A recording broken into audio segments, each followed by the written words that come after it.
따라 하시기 바랍니다. 25절 하반절에 있는 말씀인데 26절 하반절에 있는 말씀인데 우리 한번 따라 하시기 부탁을 드립니다. 모든 사람의 다시 한번 모든 사람의 매인 것이 다 벗어진지라. 오늘 이 자리에 나오신 저와 여러분, 이 세상에 우리를 묶고 있는 것이 얼마나 많습니까? 이 세상에 근심된 일이 뭐라고요? 하도 많고 참 평안을 몰랐구나. 이게 바로 이 세상의 모습 아닙니까? 그럼에도 불구하고 이 모든 매인 가운데서 우리 주님은 우리를 풀어주시기 위해 십자가에 못 박혀 돌아가신 이 사실, 이건 교리 중에서도 가장 기본적인 교리 아닙니까? 그 예수님께서 오늘 저와 여러분들에게 메인 모든 거 다 풀어주시는 역사가 임하기를 주의 이름으로 축원합니다. 아멘이십니까? 예. 지금으로부터 약 25, 6년 전의 일입니다만은 이제 교회가 처음에 우리 문정동에서 시작을 했다가 이곳으로 하나님께서 옮겨주셔서 예배당을 짓고 이제 벌써 30여 년이 지났습니다. 처음 교회에 있을 때 가끔 가다가 우리 어린이집 놀이터에 정자가 있잖아요. 거기에 학생들이 술 먹고 흡연을 하는 학생들을 간혹 발견할 때가 있어요. 그러면 그걸 보고 그냥 지나칠 수가 없어서 뭐라고 혼을 내주면 아이고 죄송합니다. 다시는 안 그럴게요. 다들 갔는데 지금 만약에 지금 그런 일이 있었다면 어떨까요? 예. 아저씨가 뭔데 간섭이냐고. 예. 세상에 그렇게 변질이라고 하면 변질이라고 할 수 있도록 이 세상에 변한 세상이 다시 한번 느낄 수가 있습니다. 마태복음 10장 21절과 이사야서 13장 5절에 보면 우리나라 정서상은 도저히 이해가 안 됐던 말씀이에요. 네. 우리나라는 옛부터 뭘 자랑했습니까? 동방예의지국임을 자랑을 했어. 그 긍지를 가지고 살았어. 그런데 성경에 마태복음 10장 21절과 이사야서 3장 5절에 보면 자식이 부모를 대적하여 죽이고 아이가 노인에게 비천한 자가 존귀한 자에게 교만하리라고 하는 이 예언의 말씀이 옛날에는 도저히 이해가 안 됐거든요. 저 나라에서 그럴 수 있지만 적어도 우리나라는 그런 일이 있을 수가 없다. 그런데 오늘 여러분들에게 오래간만에 하는 설교인데 시작하자마자 부정적인 얘기를 해서 그렇지만 정말 여러분 부정적인 그런 시대가 지금 도래해 있잖아요. 이걸 과감하게 파헤쳐 나갈 수 있는 길은 뭐냐 이거야. 왜 이렇게 세상에 변질됐을까? 여러 가지 이유가 있겠습니다만은 제 개인적인 생각인데 무엇보다도 사제지간에 신뢰가 무너져 버렸어. 격건이 깨져버리고 스승은 그림자도 안 밟는다고 그랬는데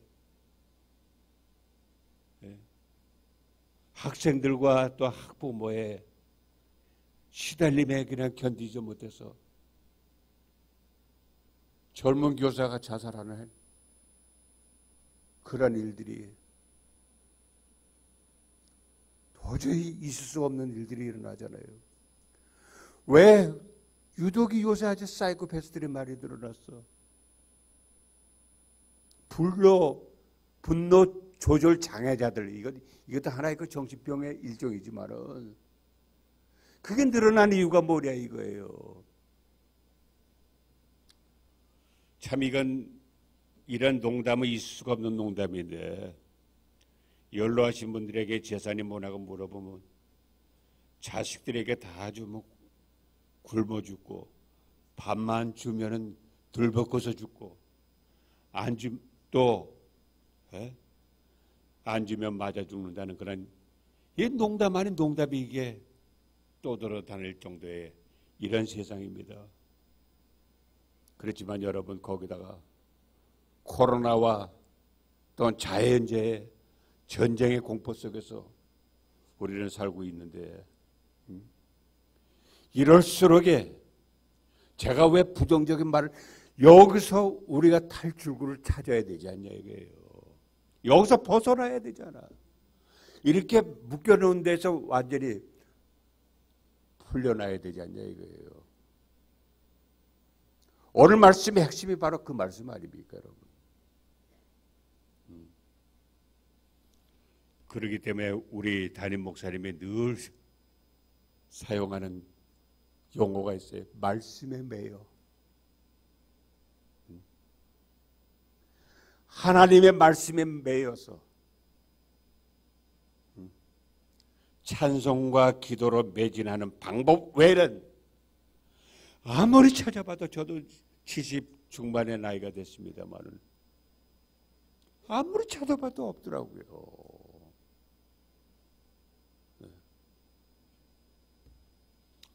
그렇기 때문에 오늘 설교 제목을 뭐라고 그랬습니까? 이런데도 찬송하고 기도해야 하나요? 기도할 수 있는데, 우리 예배당 들어올 때마다 구절이잖아요. 기도할 수 있는데 왜 걱정하십니까? 근심하십니까? 예수님이 우리에게 뭐라고 말씀하셨어요? 너희는 마음에 근심하지 말라고 그랬지, 근심하라고 그랬어요? 자, 그렇기 때문에 여러분, 이렇게 말씀에 묶여서 우리가 기도할 때마다 저와 여러분들을 묶고는 마귀의 올가미가 그 순간적으로 다 풀어주심을 믿으시기를 주의 이름으로 축원합니다. 바울과 실라가 기도하고 찬송하며 제수들이 들었다고 했는데, 찬송과 기도는 절대로 환경과 상황에 묶여서는 안 된다는 얘기예요. 왜 그렇습니까? 찬송하고 또 기도할 상황이 아님에도 불구하고 바울과 신라는 했잖아요. 그랬더니 어떤 일이 있었습니까? 메인게스에 다 풀려졌다고 하는 것은, 여러분 보십시오. 진리를 알지니 진리가 너희를 뭐라고요? 자유케 하리라 말이에요. 여러분, 생명보다 더 귀한 축복이 뭐예요? 자유와 말이에요. 그렇기 때문에 여러분, 찬송과 기도할 때 어떤 매인 것을 다 풀어주는 하나님의 축복, 기적이 임하게 되는 줄 믿으시기 바랍니다. 사실은 여기 바울과 실라는요, 빌립보가 아닌 비두니아라고 하는 곳으로 가기를 원했습니다. 근데 성령님이 허락하지 않아. 거기다가 더 확신을 주기 위해서 마게도냐 사람의 환상해 보이는 거예요. 여보시오, 와서 우리를 좀 도와주십시오. 물론 하나님이 보여주신 환상이겠죠. 그래서 그 환상에 이끌려서 빌립보에서 기도하려고 이제 선교를 하기 위해서 준비하는 기도가 있잖아요. 기도하려고 강변에 갔다가 그룹 모여서 기도하는 여인들의 모습, 그 가운데서 여기 루디아라고 하는 자주장사입니다. 루디아를 만나는 그런 행운도 있었지만은 동시에 귀신 들려서 점치는 그 소녀가 얼마나 귀찮게 하는지. 날이면 날마다 저 사람은 하나님의 사람이라고 하면서 막 지적질하고 막 그러니까 바울이 참다 못해서 그 소녀를 향해서 귀신아 즉시 나와라.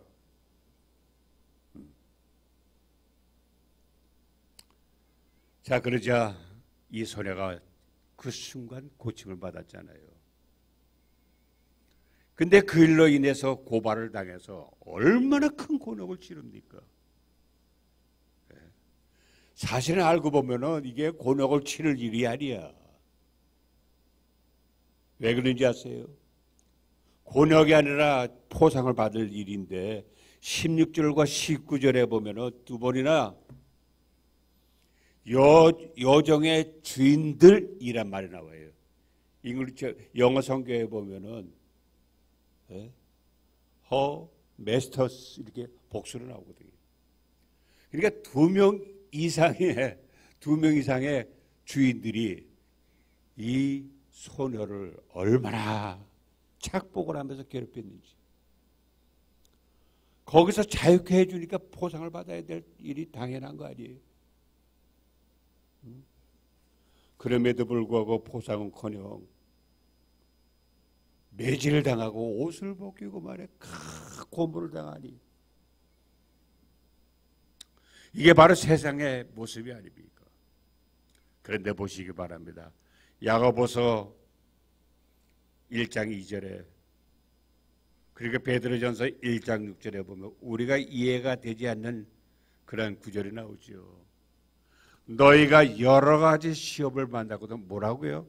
온전히 기쁘게 여기라 그랬어. 왜냐하면 시험으로 인해서 길게가 아니라 잠시 근심하지 않을 수가 없었으나 크게 기뻐한다 그랬어. 정말 여러분, 우리 이 세상을 살다 보면 억울한 일이 얼마나 많아, 분통 터질 일들이 얼마나 많아요. 그러나 이런 체험이 거듭되면 거듭될수록 우리의 신앙은 더욱 성장하는 거 아닙니까, 여러분? 오래전 그 방영된 CBS 기독교 방송에 새롭게 하소서라는 그 프로그램이 있잖아요. 그 얘기 하나 하는데 거기에 간증거리가 아주 기억에 새록새록 납니다. 아프리카 파송국이 합동적 제 선교 단체가 GMS라고 하는 선교 단체가 있는데 아프리카로 파송을 받았던 선교사 부부가 5살 어린 딸도 데리고 가려고 했더니 할아버지 할머니가 부모님이죠. 아프리카는 너무나 험지니까 우리가 키워줄 테니까 나중에 크면 데리고 가라. 그래도 그런 만류에도 불구하고 데리고 왔어. 그런데 문제가 생긴 겁니다. 2년 넘도록 전도를 해도 원주민들이 그냥 상대도 안 하고 피하기만 하니까 이게 전도가 됩니까? 선교사 부부는 크게 실망을 하면서 우리는 그런 선교에 은사가 없는가 보다. 그런 마음을 먹고 이제 더 능력 있는 사람 보내야지. 괜히 우리가 있으면 또 이게 거기다가 파송교회에서 그 선교 실적을 보내라고 이렇게 계속해서 연락이 오는데 보낼 실적이 있어야지. 한 명도 전도를 못했으니 말이에요. 그래서 포기하고 이제 귀국길에 오르려고 저 생각을 하고 있는데 이 5살 어린 딸이 뭘 안다고 부모님을 도와준다고 자기 양말을 자기가 빨아서 신을 정도야. 얼마나 딸이 착한지. 이제 귀국을 하려고 하는데 이 딸이 그만 말라리아에 걸려서 그냥 고열로 그냥 아주 신음을 하는 거예요. 지금 비행기 탔던 거기가 아프리카가 얼마나 멉니까, 여러분? 벌써 한 20시간은 아마 그 비행기를 타야 되는 그 거리인데 여기 가다가 또 불행한 일이 생길까봐 이제 열이 좀 내려지고 그 다음에 데리고 가야 되겠다. 그런데 아프리카가 여러분 아시다시피 뭐 지금이야 좀 그래도 낮았을지 몰라도 얼마나 열악했어요. 네. 그만 그 이쁜 딸이 고열로 신음하다 천국을 가고 말았던 거예요. 정말로 이런 일이 생기니까 얼마나 충격이 심하겠습니까? 바울과 실라도 지혜에서 선교서처럼 성령에 끌려서 왔는데 오자마자 그냥 두드러 맞는 그런 고문을 당하는 그런 병고를 당하니까 세상에 이렇게 난감한 일이 어디 있어? 그럼에도 불구하고 찬송과 기대를 잊지 않았던 그 큰 이유가 있습니다. 요한계시록 12장 12절에 보면은요, 마귀가 자기의 때가 얼마 남지 않았 줄 알고 크게 분을 내며 너희에게 내려갔다. 그야말로 빌립보 선교가 얼마나 중요한지. 여기 마귀라 우리는 하도 뭐 이렇게 그런 얘기를 많이 들어서 마귀를 무시하는 경우 그 우리보다도 그 영물이기 때문에 무시할 존재가 아니야. 얼마나 교활하고 교묘한지 몰라요. 근데 그런 마귀의 해방이지만은 염려할 게 없는 게 뭐예요? 요한일서 3장 8절에 뭐예요? 마귀가 이렇게 크게 불을 내면서 왔기 때문에 요한일서 3장 8절에 하나님의 아들이 나타나신 것은 뭐라고요? 마귀의 일을 멸하게 하심이라고 그랬어.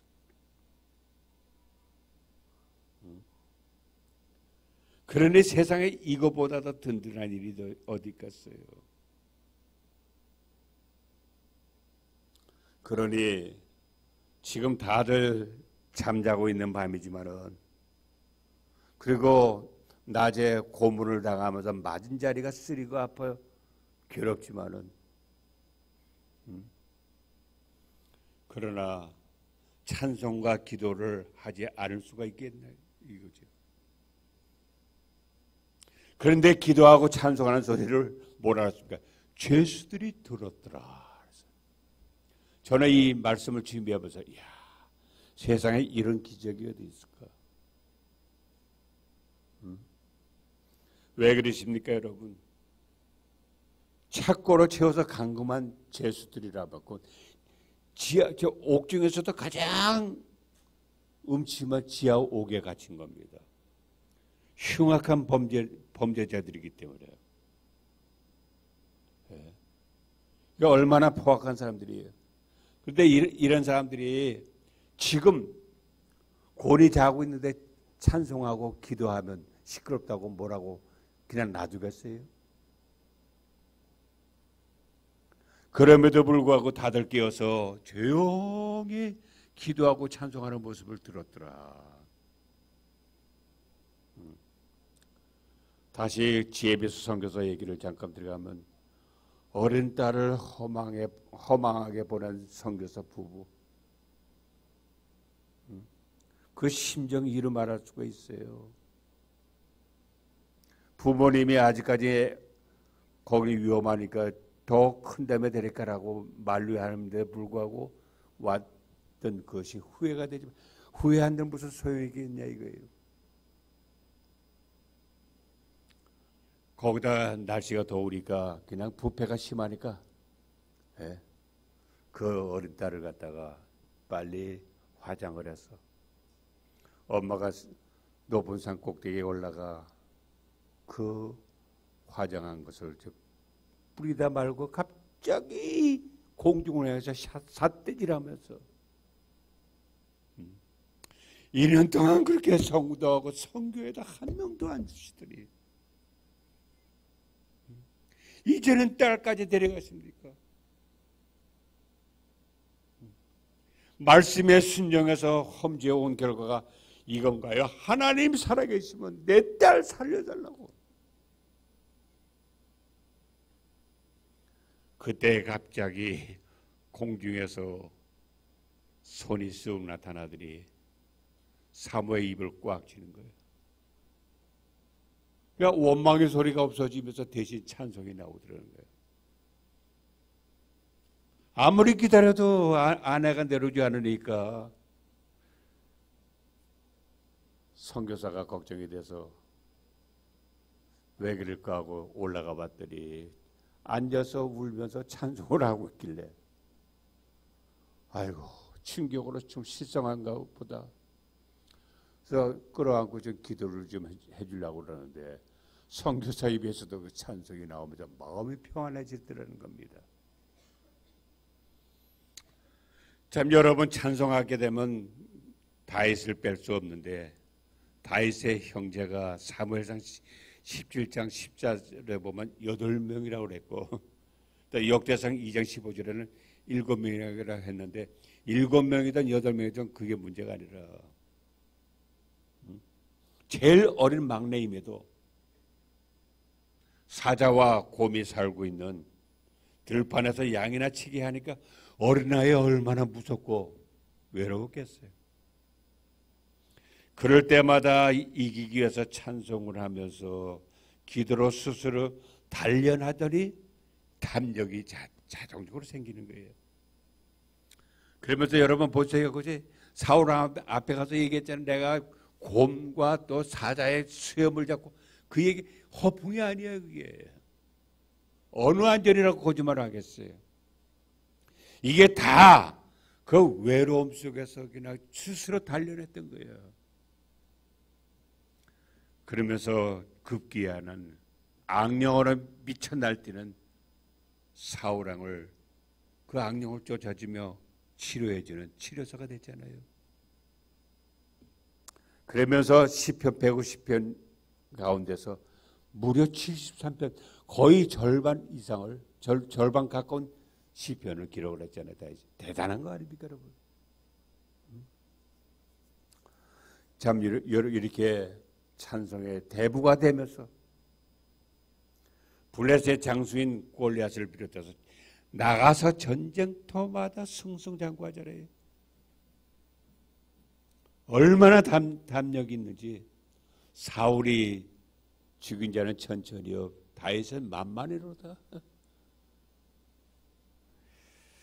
참 여러분 이렇게 딸이 죽었는데도 찬송만 하는 선교사 부부를 보던 추장이 미쳤다고 생각을 하면서 긴급 불학 원로회를 소집을 했어요. 결국 200명의 그 대표들을 데리고 이제 찾아와서 소홀히 뭐냐고 묻는 겁니다. 그 왜 묻냐면 불악에 만약에 그 제 미친 제 정신 이상자가 생겼으면은 그 소원을 들어주지 않으면 그 속에 있는 악령이 두루두루 달아다니면서 불악을 완전히 망하게 만든다고 그런 전례가 있으니까 그냥 그 말을 듣고 소원이 뭐냐 그랬더니 교회 나와서 예수 믿는 게 소원이다. 그 바람에 어떻게 불악 전체를 복음화 시켰던 거 아니에요. 2년 동안 한 명도 전도가 안 돼 포기하려고 기구하려다가 그 말이야 어린 딸이 이렇게 하나님 앞에 가는 그런 비극도 겪게 됐지만은 어린 딸로 인해서 한 불악을 완전히 복음화시키는 그런 간증이었습니다. 사랑하는 여러분 보십시오.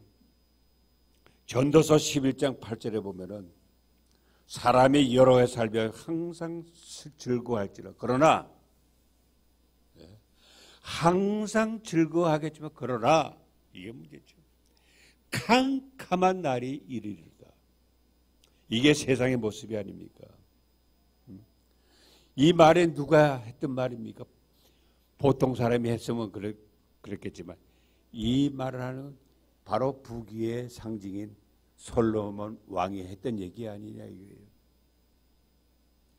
이게 세상의 모습이지만 여러분 보십시오. 거기다가 고린도후서 4장 8절 우리가 사방으로 보라고 우겨쌈을 당할지라도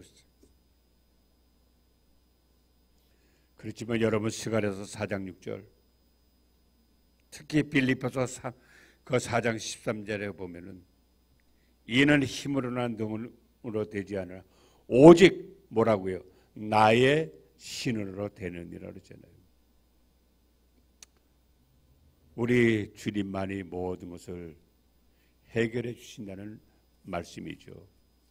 사실 여러분 세상을 살다 보면 전혀 예상하지 못한 일들이 우리 앞에 나타날 때가 많습니다. 억울한 일을 당할 때도 많이 있죠. 그러나 여러분 우리는 적어도 하나님을 믿는 하나님의 백성들 아닙니까? 에베소서 4장 27절에 사람은 뭐 감정의 동물이니까 분을 내어도 이렇게 시작을 합니다. 그 다음 말씀이 해가 지도록 분을 내지 말라고 그랬어요. 왜? 마귀로 틈을 타게 하지 말라고 그랬거든요. 분노를 통해서 분노하면서 세상에 오는 마귀가 틈을 타는 거 아닙니까? 자, 그렇기 때문에 여러분 이게 우리가 마귀에게 절대로 틈과 기회를 주질 않으려면 찬송과 기도 속에 살 때 기도할 수 없는 그런 환경과 지경에 놓여 있더라도 그럴 때마다 기도하게 되면 마귀가 얼씬하지 못한다는 얘기죠. 자, 그렇기 때문에 여러분 보십시오. 시편 107편 19절과 20절에 보면 그들이 고통으로 부르짖으며 구원하시되 어떻게 말씀을 보내서 그랬어요. 말씀을 보내서 그러면서 우리를 고쳐주시고 또 모든 위경에서 건져주신다라고 말씀을 해주시지 않았습니까? 그래서 말씀은 나의 고난 중에 위로라고 그랬습니다. 유익이라고 그랬습니다. 이 말씀처럼 그리고 사도 바울 역시 로마서 15장 4절을 통해서 말씀의 위로로 소망을 갖게 한다고 그랬습니다. 사랑하는 여러분들이요. 우리가 정말 담임 목사님 되시는 우리 이 목사님을 통해서 항상 말씀 레시피로 비주얼 좋은 아주 말씀의 음식을 잘 해주잖아요. 그렇기 때문에 목자장 되시는 주님께서 우리 목사님들을 뭐라고 부를까? 목자라고 부르지 않았습니까? 목자는 늘 양을 이끌고 프로초장으로 인도하는 그런 역할을 감당하잖아요. 사랑하는 여러분들이요. 금년 표대로 하나님의 나라를 경험하는 체험 빈도가 높아지면 질수록 상대적으로 교회 확장은 당연하게 되고 그렇게 이러한 하나님의 의뢰를 잇기 위해서는 어떻게 됐습니까? 바로 전도와 선교에 매진하는 방법뿐이기 때문에 이사야서 하나님께서 우리에게 해주신 말씀 그대로 야곱에게 말씀 보내시며 그것을 이스라엘에게 임하게 하셨다는 항상 말씀을 통해서 우리에게 모든 명령을 다 해주시는 거 아닙니까? 사랑하는 여러분들이요. 그러니 우리 담임 목사님의 역할이 얼마나 중요합니까? 그동안 저도 세달에 한 번씩 했던 설교지만은 이제는 반으로 줄여서 1년에 한 2번만 하고 이 목사님, 우리 담임 목사님의 설교를 더 들을 그런 기회를 갖고자 합니다. 아무쪼록 여러분, 갈수록 세상이 더 어려워가는 세상이에요. 그렇기 때문에 기도하고 찬송하는 시간을 자꾸만 마귀로 뺏으려고 애를 쓰거든요. 그러나 거기에 절대로 속아 넘어가지 말고 우리는 정말 말씀 안에서 우리 하나님을 향하여 보고 나갈 때 하나님께서 우리를 늘 지켜주시고, 이번 토요일, 이번 양력, 음력 모두 2024년이 되고, 특히 또 오늘은 계절로 봤더니 입춘이더라고요. 예, 사계절의 시작인 오늘부터 봄이 시작이야. 예, 시작인데 아무쪼록 2024년도는 더욱 하나님 손에 붙잡히며 살겠습니다. 이렇게 다짐하는 마음으로 우리 다 같이 찬송가, 복음송가 한 장 부르시고 말씀을 맺히도록 하십니다.